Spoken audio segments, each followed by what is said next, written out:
Presiden RI Prabowo Subianto menghadiri sidang Senat Terbuka Wisuda 521 Sarjana Universitas Kebangsaan Republik Indonesia di Trans Convention Center Kota Bandung, Jawa Barat, pada Sabtu 18 Oktober 2025. Kehadirannya disambut meriah oleh civitas akademika, mahasiswa, dan para undangan yang memenuhi ruang acara. Presiden Prabowo didampingi sejumlah pejabat negara, antara lain Menteri Luar Negeri Sugiono, Menteri Dalam Negeri Tito Karnavian, Wakil Ketua DPR RI Sufmi Dasko Ahmad sekaligus Rektor UKRI, Menteri Kebudayaan Fadlizon dan Kepala Badan Gizi Nasional Dadan Hindayana. Turut hadir pula utusan khusus Presiden Bidang Pembinaan Generasi Muda dan Pekerja Seni Raffi Ahmad, Wamendiktisayintek Stella Kristi, Gubernur Jawa Barat Deddy Mulyadi, dan Wali Kota Bandung Muhammad Farhan. Presiden Prabowo menyampaikan orasi ilmiah dalam rangka pengukuhan mahasiswa baru program sarjana dan magister tahun ajaran 2025-2026, serta wisuda sarjana sekaligus peringatan Disnatalis UKRI tahun 2025. Dalam kesempatan itu, Presiden Prabowo memberikan apresiasi kepada Rektor UKRI Profesor Sufmi Dasko Ahmad atas kepemimpinannya yang dinilai berhasil membawa universitas tersebut berkembang secara berkelanjutan. Dalam orasinya, Presiden Prabowo menekankan pentingnya memahami peran dalam kehidupan dan organisasi. Ia menyebut terdapat 3 peran utama dalam kehidupan manusia, yaitu pemimpin, pengikut, dan mereka yang belum memahami perannya. Prabowo berpesan agar generasi muda berani menjadi pemimpin yang baik atau pengikut yang setia, serta mampu menyesuaikan diri sesuai kebutuhan zaman dan situasi. Lebih lanjut, Presiden menjelaskan 4 prinsip dasar kepemimpinan yang efektif, yaitu menggunakan akal sehat, bertindak atas perhitungan yang teliti, menjunjung kebenaran, serta berpegang pada akhlak yang kuat. Menurutnya, kombinasi dari keempat prinsip tersebut menjadi kunci dalam mengatasi tantangan dan menjalankan amanah sebagai pemimpin bangsa. Menutup pidatonya, Presiden Prabowo menyampaikan capaian pemerintahannya selama hampir 1 tahun memimpin Indonesia sejak dilantik pada 20 Oktober 2024. Ia menegaskan bahwa pemerintah telah membuktikan kepada rakyat dan dunia bahwa janji-janji kampanye mulai terrealisasi. Kepada para wisudawan dan wisudawati, Presiden berpesan agar tidak cepat berpuas diri, sebab perjuangan hidup baru dimulai. Ia mengingatkan bahwa kesulitan adalah bagian dari proses pembentukan karakter untuk menghadapi masa depan yang penuh tantangan. Berikut orasi ilmiah Presiden Prabowo di sidang Senat Terbuka Wisuda Sarjana Universitas Kebangsaan Republik Indonesia. Bismillahirrahmanirrahim. Assalamualaikum warahmatullahi wabarakatuh. Selamat pagi, salam sejahtera bagi kita sekalian. Shalom, salve, Om Swastiastu, Namo Buddhaya, salam kebajikan. Yang saya hormati, Rektor Universitas Kebangsaan Republik Indonesia, Profesor Sufmi Dasko Ahmad, beserta seluruh jajaran Rektorat UKRI, tamu kehormatan kita, Ketua Badan Pemeriksa Keuangan RI, Dr. Ismayatun, para menteri, para wakil menteri, kepala badan, serta anggota Merah Putih yang hadir, Gubernur Jawa Barat yang saya hormati, beserta seluruh jajaran,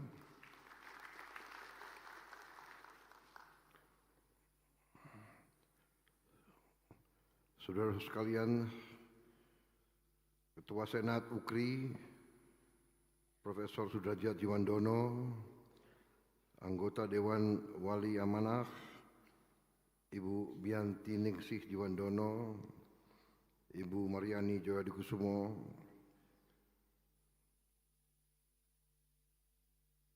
para dosen, tenaga pengajar, Sivitas Akademika UKRI,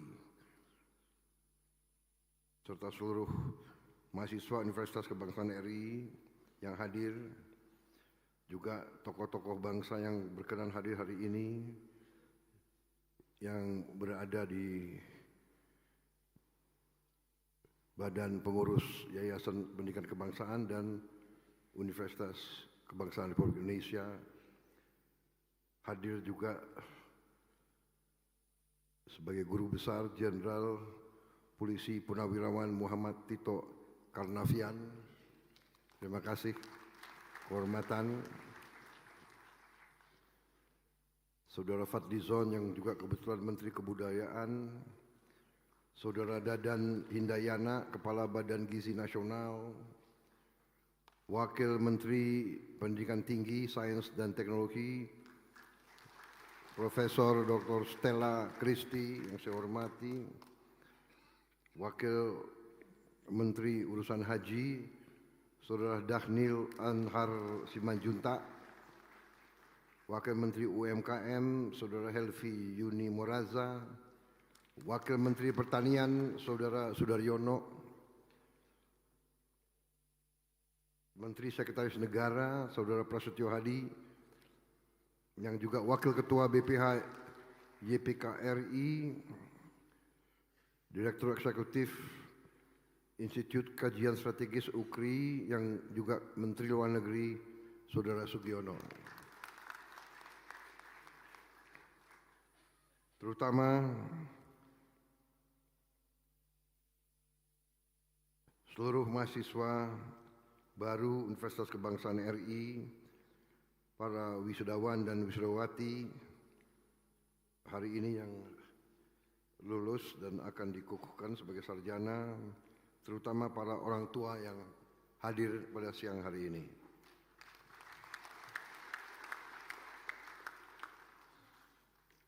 Pertama-tama tentunya sebagai insan yang bertakwa, marilah kita tidak henti-hentinya memanjatkan puji syukur kehadirat Tuhan Maha Besar, Maha Kuasa. Bagi umat Islam, Allah Subhanahu wa taala,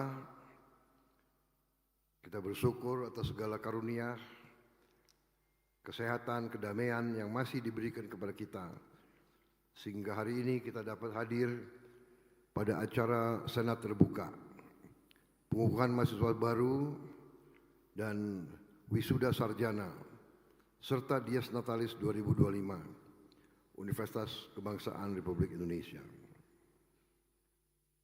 Tentunya saya ucapkan terima kasih atas pelaksanaan acara ini yang tertib dan baik. Saya juga ingin menyampaikan penghargaan dan terima kasih saya sebesar-besarnya kepada Profesor Dr. Sufmi Dasko Ahmad,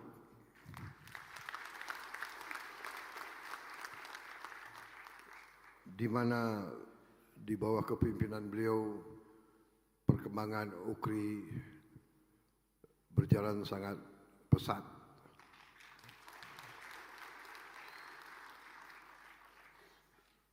Seluruh kegiatan manusia itu terdiri dari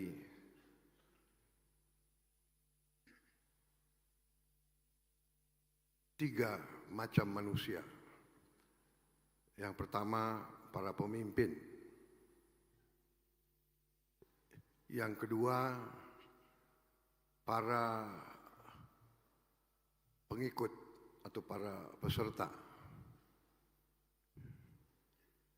Yang ketiga yang harus dihindari, mereka yang tidak mengerti apa peran mereka. Nah, ini yang ketiga ini yang saudara-saudara harus hindari. Saudara harus berani jadi pemimpin yang baik atau pengikut yang baik. Tapi jangan tidak mengerti peran saudara. Dan kadang-kadang peran itu berbeda pada saat yang beda. Ada saatnya menjadi pemimpin, ada saatnya pemimpin itu menjadi pengikut yang setia. Jadi setiap kegiatan manusia itu keberhasilan dan kegagalan ditentukan juga oleh pemimpin. Karena itu harus saya memberi penghargaan kepada kepemimpinan Profesor Sufmi Dasko Ahmad,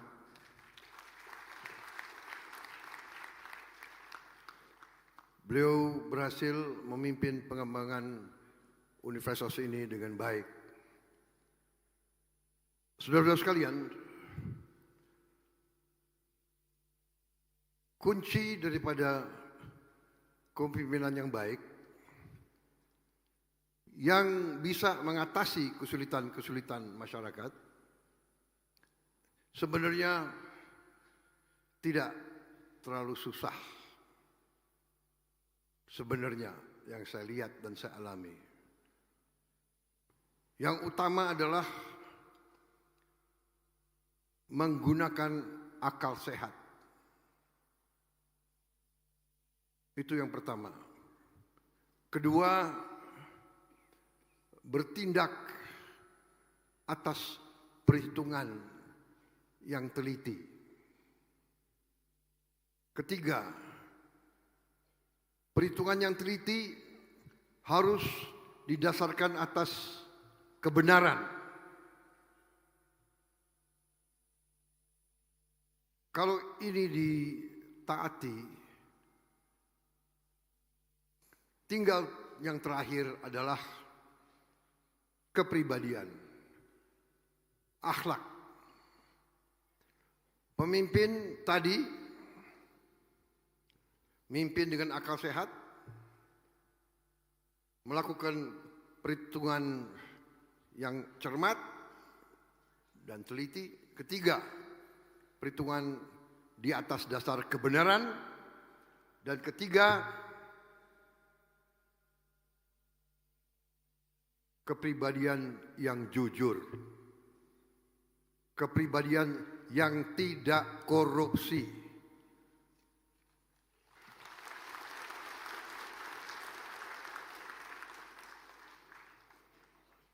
Dengan dasar itu berhasil. Ini saya yakini. Dan ini saya kira seluruh bangsa melihat. Hari ini hampir 1 tahun saya memimpin pemerintah Republik Indonesia setelah saya menerima mandat dari rakyat Indonesia tanggal 20 Oktober 2024. Berarti kurang 2 hari ya. Besok tanggal berapa? 20 tanggal hari Senin ya? Hari Senin saya sudah 1 tahun memimpin.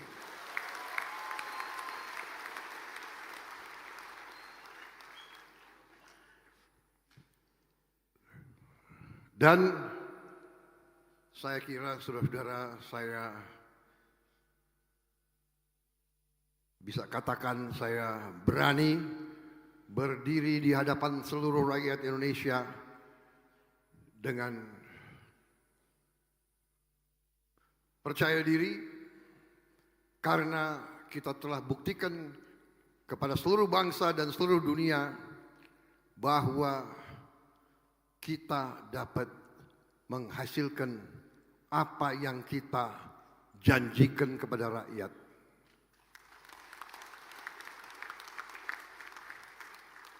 Saudara-saudara sekalian,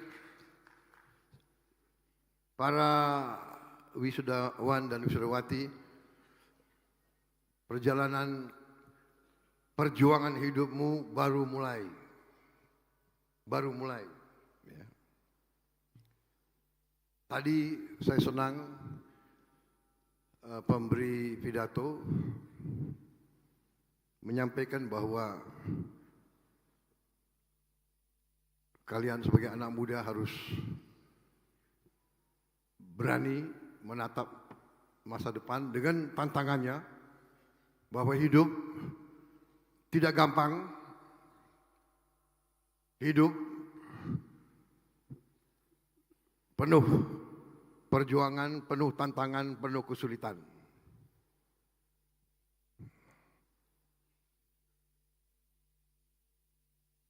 Tadi saya dengar ada kata-kata siap menghadapi kegagalan.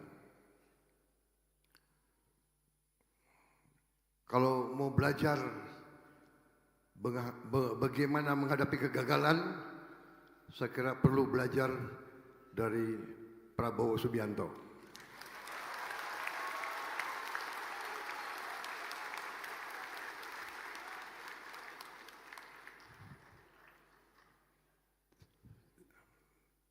Jangan saudara lihat Prabowo Subianto sekarang.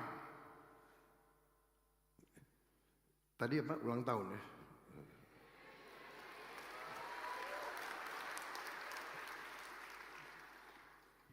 Jangan keras-keras. Jadi, kalau mau belajar menghadapi kegagalan, belajarlah dari Pak Prabowo Subianto. Pak Prabowo Subianto itu berkali-kali gagal, berkali-kali jatuh, tapi Prabowo Subianto selalu berdiri kembali.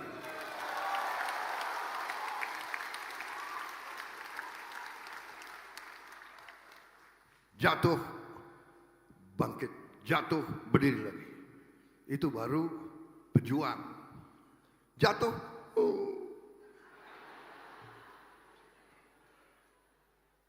apalagi kalau anak laki ya, kalau menghadapi kegagalan, mama, emak yang dicari. Padahal kita udah dibesarkan emak kita dari kecil bertahun-tahun, kita kok nyari lagi terus ibu. Itu peranannya ibu. Terima kasih semua kepada ibu-ibu yang hadir di sini semuanya.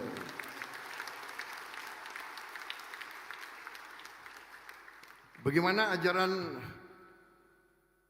ustadz-ustadz kita? Surga berada di bawah telapak kaki ibu. Saya yakini itu. Karena ibu kita membesarkan kita tanpa harapan apa-apa. Bagaimana lagunya itu? Hanya memberi. Iya kan? Tak harap kembali. Itu salah satu lagu favorit aku itu. Di hari seperti ini, bersyukur kepada ibu, juga kepada bapak. Ya. Kalau nggak ada bapak, nggak ada kalian juga. Jadi, inti yang ingin saya sampaikan, ya, yang saya jalankan,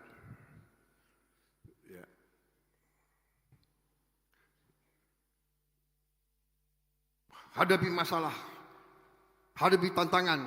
Kadang-kadang kalau kita berniat baik, kalau kita ingin berbuat yang benar, kalau kita ingin menegakkan kebenaran dan keadilan dan kejujuran, kita akan hadapi tantangan yang besar. Karena di dunia ini banyak orang yang jahat, orang yang zolim, orang yang maling, yang perampok dan penindas, itu banyak. Jadi kalau kita mau menegakkan kebenaran, kita pasti akan menghadapi tantangan dan kesulitan.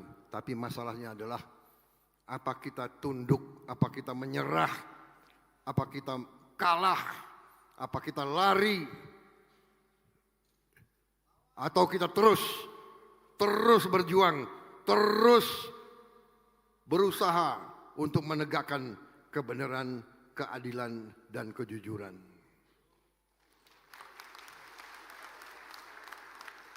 Saudara-saudara,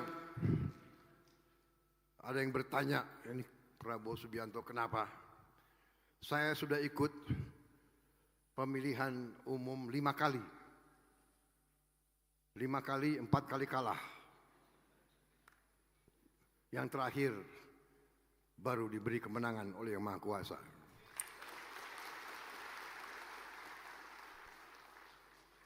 Tapi mungkin itulah kehendaknya. Dengan demikian, mungkin saya ditempa, saya dicoba, saya diberi kesabaran, dan diberi pengetahuan, ilmu, pengalaman. Sehingga sekarang kalau menghadapi penipuan-penipuan, kalau menghadapi upaya-upaya untuk merongrong dan terus menghambat atau terus merusak bangsa Indonesia, saya cepat menangkap, saya cepat mencium, saya cepat bisa mengambil kesimpulan. Saudara-saudara sekalian, ini saya kira pesan yang ingin saya sampaikan. Pilih. Anak-anak muda ini harus pilih. Pilih jalan yang mana yang kau pilih. Jalan kebenaran penuh kesulitan. Jalan menegakkan keadilan, jalan melawan angkara murka, melawan kezoliman, atau cari jalan yang enak, cari jalan yang bisa kaya sesingkat-singkatnya. Kaya dengan cepat tapi dengan cara menipu, cara korupsi, cara mencuri, cara bohong. Saudara-saudara, jadi saudara-saudara, saya berharap saudara akan memilih jalan yang benar, jalan menegakkan kebenaran, keadilan, dan kejujuran. Saudara-saudara, dengan demikian bangsa Indonesia kita akan bangkit dan akan kuat. Saya selalu suka dengan moto ini, belajar untuk berbakti, raih ilmu untuk bangsa. Ilmu bukan untuk dirimu sendiri. Belajar tidak boleh berhenti. Begitu saudara terima gelar, saudara sudah pinter. Tidak. Saudara terima gelar baru awal dari perjalanan yang jauh. Saya sampai sekarang masih mungkin 2, 3, 4 jam tiap hari saya belajar. Tiap hari. Boleh tanya ajudan saya, staf saya tidur jam berapa malam? 2 jam paling sedikit. Saya baca, dan sekarang ada alat yang luar biasa untuk anak-anak muda. Sekarang ada YouTube, ada internet. Ya. Zaman saya dulu enggak ada. Ada chat GPT. Enak sekali kalian ya. Tanya tanya Pak di Google. Dulu enggak ada, kita harus cari sendiri. Sekarang teknologi membantu manusia, tapi teknologi bisa menghancurkan manusia dengan cepat, dengan seketika. Teknologi bagus, tapi teknologi juga bisa menyusahkan kita. Sekarang gampang bikin kebohongan, gampang menyebarkan kebohongan, gampang dengan AI membuat seolah-olah benar padahal tidak benar. Contoh, dibikin video-video klip, Prabowo itu pinter nyanyi. Padahal Prabowo nggak bisa nyanyi, tapi dibikin saya pinter nyanyi. Aku diam aja kalau gitu. Dibilang lagi, dibikin Prabowo pidato dalam bahasa Mandarin.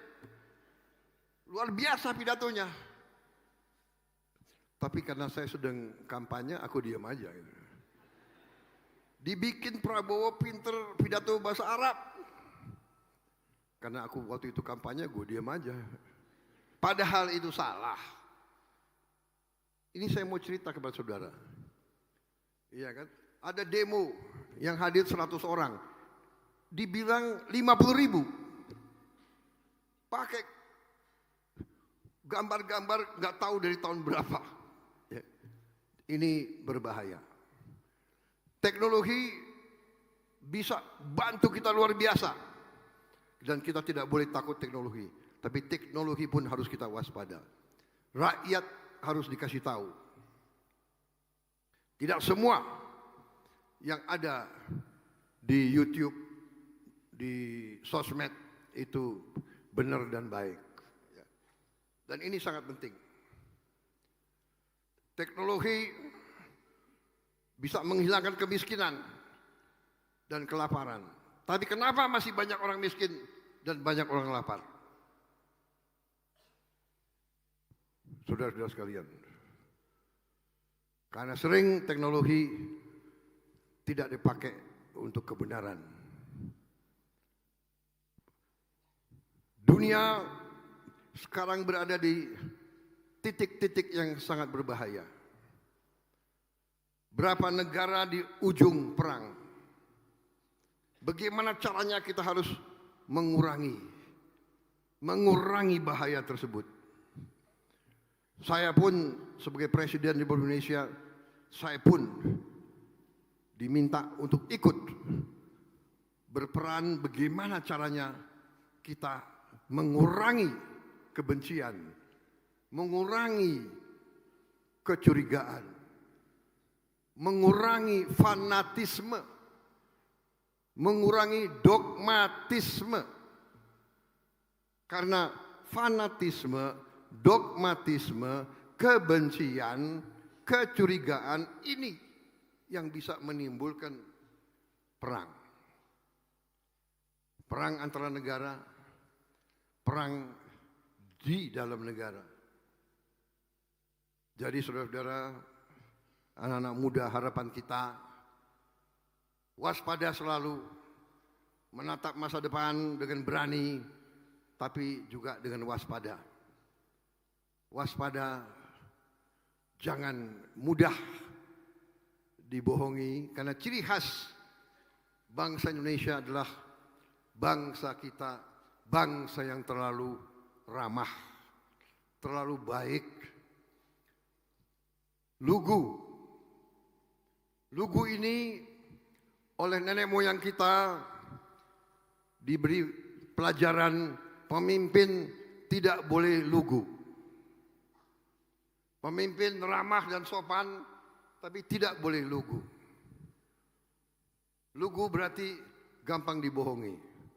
Dan bangsa Indonesia menurut saya sudah lama dan terlalu sering kita dibohongi.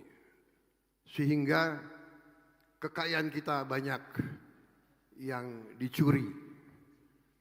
Kekayaan bangsa Indonesia banyak yang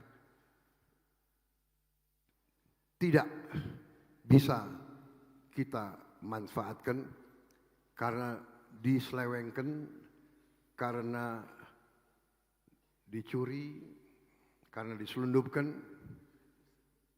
Ini yang saya hadapi. Ini tugas saya dan pemerintah saya. Dan ini pekerjaan kita semua. Saya hanya sebagai ujung tombak karena saya dipercaya, dipilih oleh rakyat Indonesia untuk memimpin pemerintah dan negara Indonesia sampai dengan tahun 2029. Saya menyampaikan ini di hari wisuda saudara-saudara untuk menyampaikan sesungguhnya bangsa Indonesia sangat kaya. Masa depan kalian cukup cerah. Asal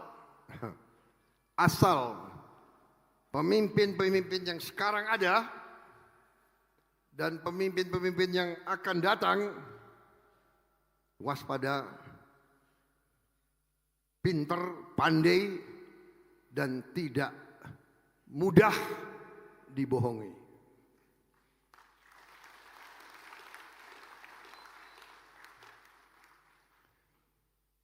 Ini pidato bagus sekali dibuat, ya. Banyak sekali, tapi saya lebih baik saya bicara langsung sebagai orang tuamu dari hati saya.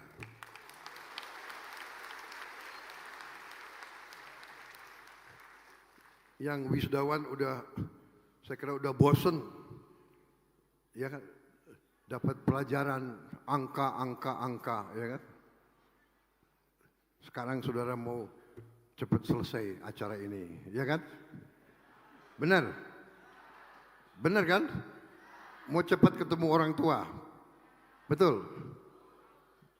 Baik, kalau demikian saya akhiri sambutan saya. Wassalamualaikum warahmatullahi wabarakatuh. Hah? Katanya mau cepat selesai.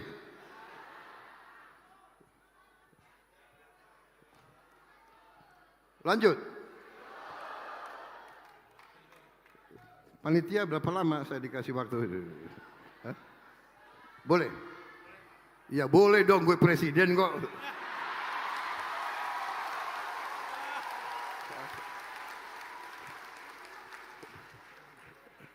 Saya hanya ngetes kalian itu. Gini-gini presiden loh. Saudara-saudara. Jadi saudara-saudara, saya sudah lihat angka-angka yang benar. Kekayaan kita luar biasa. Tapi sekarang mudah-mudahan kita sebagai bangsa akan bersatu. Sama-sama kita sekarang harus menjaga dan mengelola kekayaan kita. Saudara-saudara, berbeda tidak masalah. Di semua usaha silakan. Ya, moto kita pun Bhinneka Tunggal Ika. Berbeda, silahkan. Dalam politik berbeda, tidak ada masalah. Ada yang partai A, B, C, D, tapi tidak boleh saling menjegal. Tidak boleh gontok-gontokan. Budaya Indonesia, demokrasi Indonesia adalah demokrasi kekeluargaan. Ekonomi Indonesia adalah ekonomi kekeluargaan. Orang-orang yang menghasut, sungguh-sungguh mereka adalah di pihak yang salah. Mereka adalah penuh dengan ketidakbaikan. Kita tidak boleh menghasut. Kita harus bekerja sama. Seperti tim sepak bola, tidak mungkin satu tim bisa masukin gol kalau tidak kerjasama, tidak mungkin. Bangsa tidak mungkin makmur kalau pimpinannya gontok-gontokan. Kalau pimpinannya karena ambisi ingin berkuasa, menjelek-jelekan, menghasut, menimbulkan ketakutan, menurunkan optimisme. Saya lihat sering podcast ya.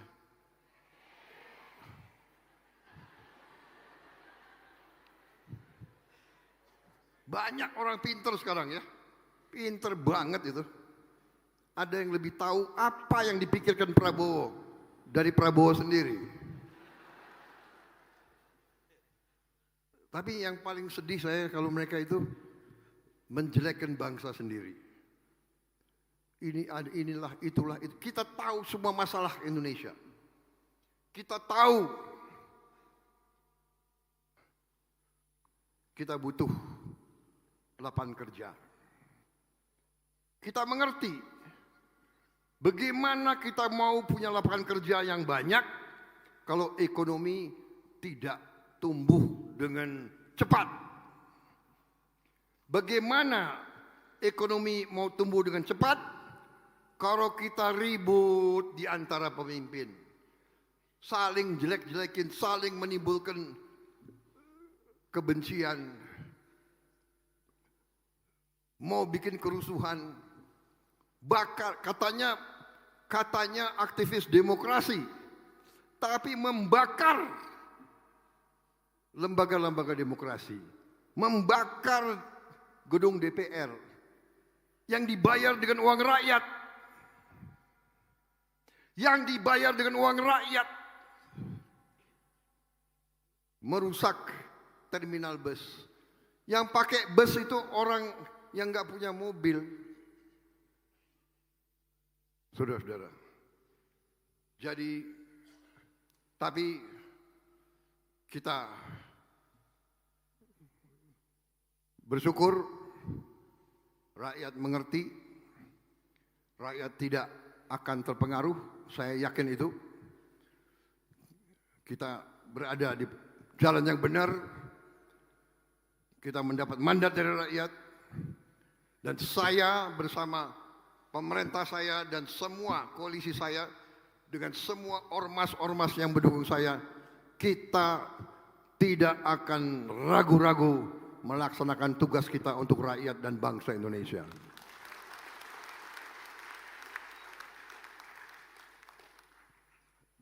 Hari ini makan bergizi sudah mencapai 36,2 juta penerimaan manfaat. Artinya bangsa Indonesia, artinya negaramu, pemerintahmu sekarang mampu memberi makan kepada 7 Singapura.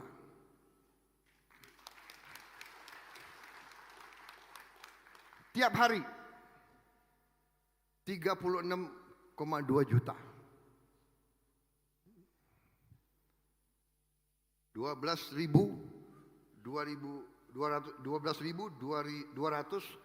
dapur. Masing-masing dapur mempekerjakan 50 orang.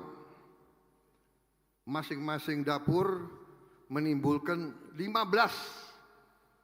supplier makanan di desa itu. Masing-masing supplier mempekerjakan 5 sampai 10 pekerja, petani dan sebagainya.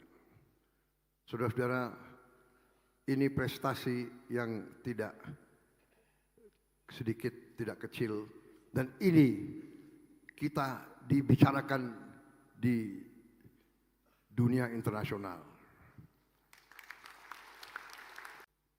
Seminggu yang lalu saya menerima rombongan dari Rockefeller Institute. Rockefeller Institute yang sudah bekerja 100 tahun di bidang pangan, di bidang program anti kelaparan dan anti kemiskinan. Dan dia mengatakan program yang sedang dijalankan oleh Indonesia ini menjadi perhatian seluruh dunia. Waktu kita mulai program MBG ini baru 77 negara yang melaksanakan. Kita waktu itu kalau tidak salah negara ke-78 atau ke-79. Sekarang sudah ada 112 negara dan sebagian besar ikut contoh kita.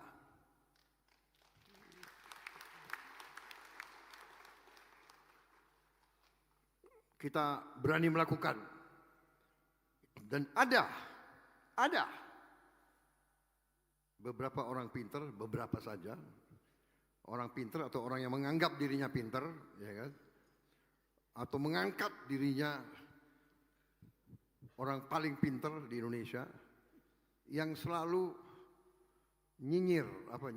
selalu mengejek program ini dan selalu mengangkat-angkat kesulitan atau kesalahan. Memang program ini tidak sempurna. Dalam pelaksanaan sampai sekarang ada beberapa ribu anak yang sakit perut, keracunan makan, tapi yang dibesarkan adalah keracunan. Seolah-olah program ini harus dihentikan. Saudara-saudara, yang kita tadi sampaikan adalah 36,2 juta penerima manfaat. Sampai hari ini mungkin sudah lebih 1,3-1,4 miliar porsi makanan yang diberikan. 1,3 ya. Berapa? 1,4 miliar porsi yang sudah dibagikan. Yang keracunan makan 8.000 kurang lebih. Benar Pak Dadan? Jadi kalau diambil statistik adalah 0,0007 atau 0,0008. Artinya program ini 99,99% berhasil. Jadi di mana ada usaha manusia yang 99,99% berhasil dibilang gagal. Tapi kita tidak mau ada satupun, tidak boleh ada satupun anak yang sakit mungkin karena makanan kurang bagus, kurang bersih dan sebagainya. Tapi kalau 1,4 miliar dibagi 8.000, saya kira ini masih kalau dalam ilmu pengetahuan, dalam sains, ini masih dalam koridor, katakanlah koridor of error. Ya. Tapi kita mau zero error, kita mau zero defect, walaupun sangat sulit, tapi kita harus. Kita sudah perintahkan semua dapur harus punya alat-alat yang terbaik untuk membersihkan, dan ini kita akan sempurnakan terus. Dan juga kita minta semua guru untuk anak-anak sebelum makan cuci tangan yang benar. Kalau perlu harus diajarkan bagaimana makan pakai sendok untuk mencegah kalau virus, bakteri bisa dari mana saja. Ini saya highlight ini karena ini sangat penting. Kita ini dianggap penjuru, dianggap contoh. Selain Brazil, India, Indonesia dianggap yang paling berani. Dan kita sekarang dianggap salah satu yang paling cepat mencapai 36 juta penerimaan manfaat dalam waktu 1 tahun. Brazil membutuhkan 11 tahun untuk mencapai 40 juta. Kita lakukan dalam 1 tahun. Ini suatu prestasi yang saya anggap harus kita akui. Dan untuk itu saya terima kasih hadir di sini Kepala Badan Gizi Nasional Profesor Dadan Hindayana, profesor dari IPB. Jadi saudara-saudara, leadership, pemimpin. Dan saya mau kasih tahu, saya kira harus saya kasih tahu karena ini kebenaran. Beliau saya beri anggaran 100 triliun.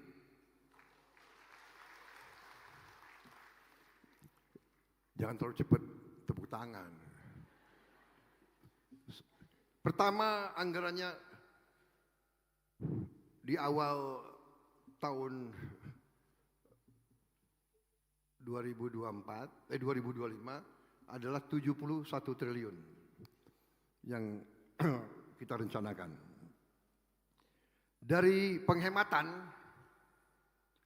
efisiensi yang saya dibantu oleh menteri-menteri dan tim saya, kita bisa efisienkan, kita coret yang nggak perlu, jalan-jalan ke luar negeri, macam-macam ini, ya kan, perayaan ini, perayaan itu. Saya kira tiap kementerian tidak perlulah bikin upacara perayaan ulang tahun kementerian, cukup sederhana saja. Kita bisa menghemat cukup banyak. Dari penghematan itu kita bisa menghemat sekitar 300 triliun. Dan 100 triliun saya tambahkan, dari 71 triliun saya tambahkan 100 triliun. Tapi dalam perjalanan, karena memang tidak gampang membangun 30.000 dapur dalam 1 tahun, beliau mengatakan, Pak, sampai akhir tahun 2025 ini sesungguhnya kami tidak perlu seluruhnya, sehingga beliau kembalikan kepada pemerintah pusat, ya, kepada saya beliau kembalikan 70 triliun. 70 triliun beliau kembalikan. Ini saya kira dalam sejarah Republik Indonesia hampir nggak pernah terjadi. Pejabat mengembalikan uang. Biasanya udah mulai November, pejabat menghabiskan uang. Mencari kegiatan untuk anggaran dihabiskan. Beliau bilang, beliau kembalikan 70 triliun.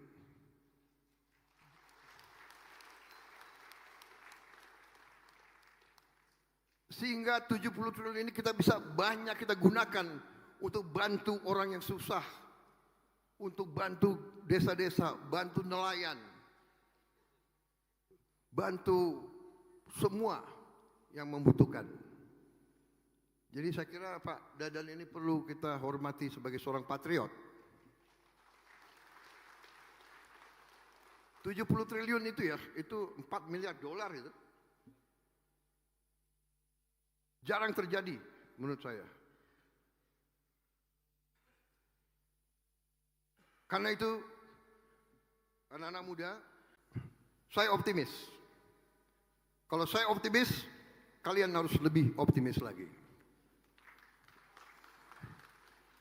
Kalau ada pemimpin-pemimpin seperti Profesor Dadan ini, yang tidak mau akal-akalan, beliau bisa aja.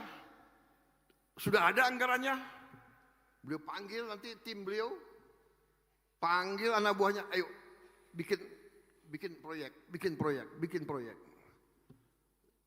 Tidak, beliau punya tanggung jawab kepada bangsa, negara, dan rakyat Indonesia.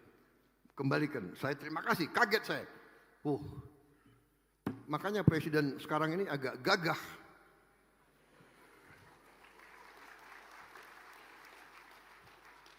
Boleh tanya menteri-menteri dan anak buah saya, kadang-kadang mereka minta, kami punya anggaran ini Pak, berapa kau butuh? Saya butuh 5T, saya kasih 10. Bayangkan kapan ada presiden kayak begitu itu. Karena anak buah saya hebat-hebat. Ya. Kalau ada 1-2 nakal, saya peringati. Ya kan? 1 kali peringatan, masih nakal, masih nggak mau dengar, 2 kali peringatan, 3 kali apa boleh buat? Reshuffle, harus diganti. Karena demi negara, bangsa, dan rakyat tidak boleh ada rasa kasihan. Yang kasihan rakyat Indonesia.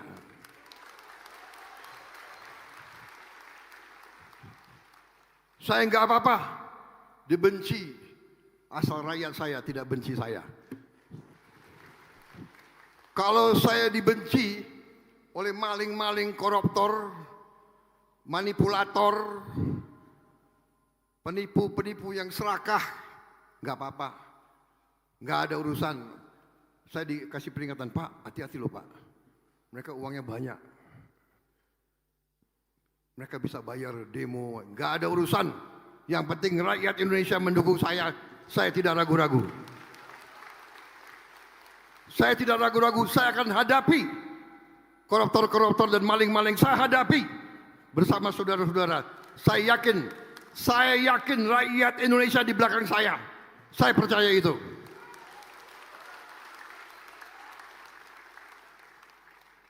Saya kira cukup ya.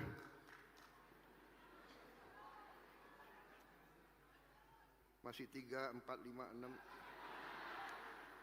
Ada 13 paragraf lagi, tapi sudah. Saya kira intinya sudah kalian mengerti. Semangat. Optimis. Milih jalan yang benar. Membela kebenaran, keadilan, kejujuran. Jadi pemimpin yang tidak akan korup, setia kepada rakyat, setia kepada bangsa,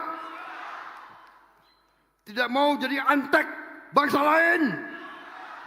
Terima kasih.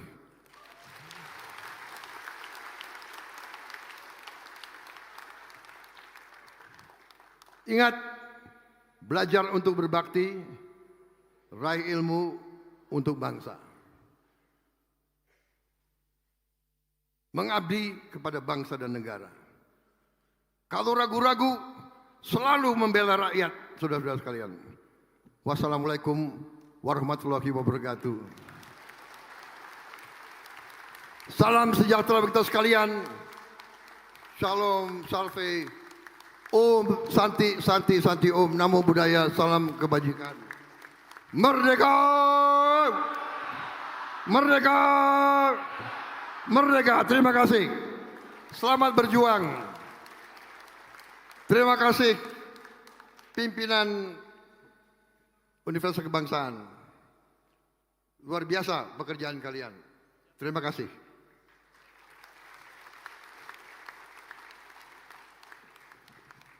Hadir wisudanya UKRI. Kita hari ini wisuda 521 sarjana dan UKRI berkembang pesat ya. Sekarang sudah 7 fakultas ya. 7. 15 prodi. Sangat pesat, kampus lagi dibangun, ada di beberapa tempat. Saya kira saya ucapkan terima kasih kepada yang sekarang megang UKRI, sangat besar prestasinya. Oke, terima kasih.